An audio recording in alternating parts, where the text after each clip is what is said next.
Nous allons maintenant parler de la fiche et du compte pénibilité. Quels sont-ils? À quoi est-ce qu'ils servent? Tout d'abord, il nous faut définir ce que sont les éléments constitutifs de la pénibilité. Qu'est-ce que la pénibilité?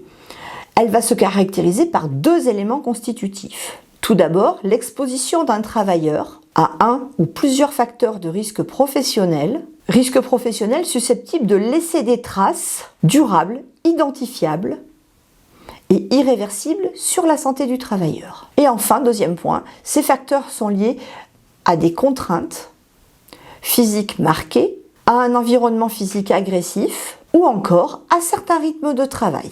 Vous trouverez ci-dessous la liste des risques tels que préconisés par le droit du travail.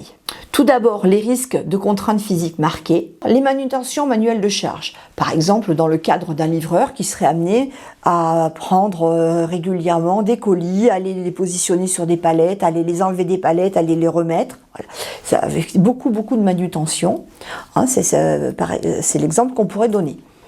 Les postures pénibles, par exemple les postures de mécaniciens auto qui sont amenés à travailler sous la voiture, donc à se tordre dans tous les sens pour pouvoir accéder au moteur par exemple, ou encore lorsqu'ils sont amenés à travailler sur un pédalier par exemple, à se contorsionner pour réussir à atteindre l'endroit où ils ont besoin de travailler. Les vibrations mécaniques, le marteau-piqueur par exemple, mais pas que, ça peut être une ponceuse, tout outil qui va avoir des vibrations. On peut également noter un environnement physique agressif, des agents chimiques dangereux, pour ceux qui seraient amenés à travailler effectivement dans un entrepôt de produits chimiques par exemple, ou les agriculteurs par exemple qui vont manipuler de l'engrais ou des désherbants qui sont des produits chimiques. Le milieu hyperbare, ce qui reste quand même relativement rare, hein, les personnes comme les plongeurs par exemple. Les températures extrêmes, alors les températures extrêmes, cela peut être des personnes qui vont être amenées à travailler dehors, dans le froid ou dans la chaleur,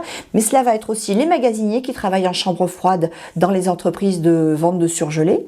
Ça va être aussi les cuisiniers qui vont travailler dans une cuisine en pleine chaleur, ou les blanchisseurs qui vont travailler effectivement dans une laverie-blanchisserie où les températures vont être extrêmement élevées quel que soit le moment de l'année. Le bruit également. Alors le bruit, ça peut être effectivement un bruit relativement fort, comme sur un chantier, mais ça peut être tout simplement un salarié qui va être soumis à un bruit excessif tout au long de la journée. Je pense notamment aux vendeurs dans les magasins. Dans certains magasins, le bruit est vraiment fort et omniprésent, et cela peut être particulièrement perturbant pour le salarié. Et enfin, les rythmes de travail. On va particulièrement noter le travail de nuit, qui peut être particulièrement perturbant parce qu'il va effectivement déstabiliser le salarié dans son rythme de vie. Les travails en équipes successives alternatives, qu'on appelle vulgairement les 3-8. Et enfin, les travaux répétitifs également. Il est à noter que tous ces risques, tels que répertoriés, ne sont pas forcément reconnus au même niveau de pénibilité par le droit du travail, et certains sont même en suspens et susceptibles d'être supprimés. Nous allons maintenant voir comment faire l'identification des salariés concernés. Il va falloir effectivement, il est du ressort de chaque employeur d'identifier les salariés concernés par les risques afin de pouvoir créer pour eux une fiche pénibilité qui les suivra et qui sera ensuite transmise à leur compte pénibilité.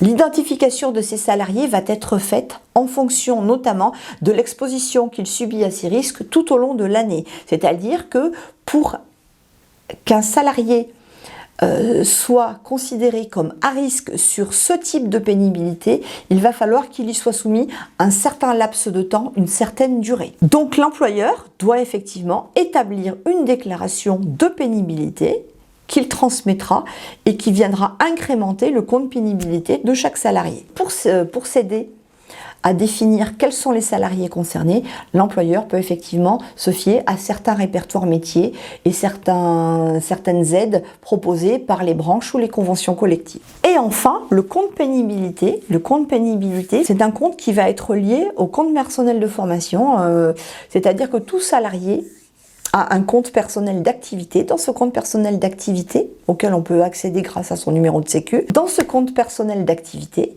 chaque salarié va pouvoir retrouver son compte personnel de formation, mais également son compte pénibilité. Ce compte pénibilité devra être incrémenté par les informations fournies par l'employeur. en fonction de toutes les dispositions que nous avons vues précédemment. Les salariés ayant acquis un nombre de points pénibilité suffisants pourront ainsi prendre leur retraite de façon anticipée. Nous avons terminé avec le cours. Nous allons maintenant commencer la partie cas pratique et exercice. Et tout d'abord, en premier lieu, un cas pratique sur la médecine du travail.